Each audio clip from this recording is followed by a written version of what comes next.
Lead you to choose your specialization in HR and strategy, and what should we as the student consider before picking up our major and minor? It's a very interesting question. Why did I choose HR? Because HR is, I'm a people person. I always like people.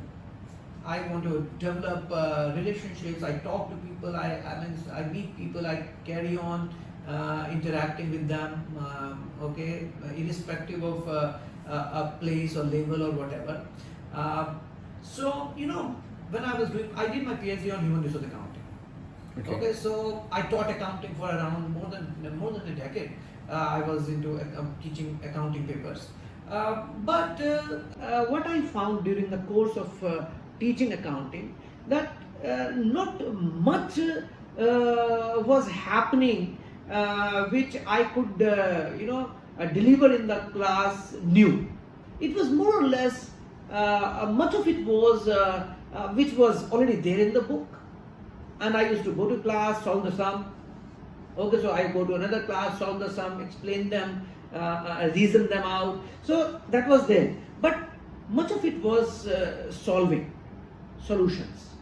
Okay, so I started thinking that if I will keep on reading this, it will not really be, I won't be able to develop myself better. Will not be able to get exposed to the new world. So I, not really new world, but then I was thinking that accounting has a very narrow scope of doing something new. Of course, at that time when I shifted, I think it was just one type of thinking. Today when I look back, I said, no, I think even in accounting there are very many new things happening and people can explore that. And another thing was that, it was looking more transactional. Accounting was looking more transactional. So I said, no, I think I should get into behavior. I was, as I told you, so I moved to organizational behavior, teaching organizational behavior and HR. And since I had that exposure of what you call accounting, I said, no, I think accounting plays a very important role, accounting finance, when it comes to strategy. So that's how I got in.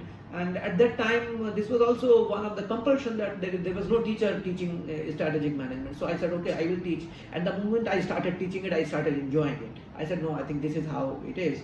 So OB and HR, OB-HR strategy, that became my area of work.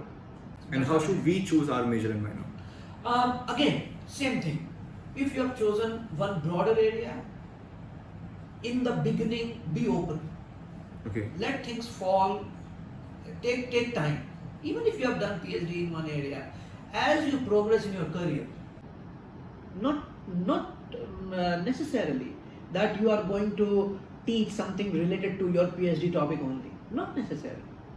Okay, you might, it is just you are using it to get an entry, but then you need to find out where you are most comfortable, what you enjoy most, and choose that. Like some people enjoy marketing. Some people love finance. They should carry on with finance. And within finance, it is such a broad area. Finances itself is a very, very dynamic area. So you can further see what kind of finance you want to do. You want to get into banking institutions, you want to get into stock market, you want to get into financial policies or a fund management or something of that kind. So ultimately, it should be your own call. There is a difference in looking at these things. Many times students come to me, they say, sir, इसका scope आज के बाजार में ज़्यादा है, आज के समय में ज़्यादा है, तो मैं ऐसा अपने आप को ढाल लेता हूँ। मेरे ख्याल से हर चीज़ का स्कोप है. It all depends how driven you are. Yes, sir. All kinds. If people say that there is a good scope for commerce students and technology students as compared to literature students, I don't agree. There is a scope of everything if you put your energy. You can create a scope. You can create a scope. So it is, one should not be driven by the market forces. One should be driven by the inner forces. Market forces and inner forces. There is always a fight between these two. Okay, one should go by their inner. I'm having the chance of learning so many things from you. Thank you so much, sir.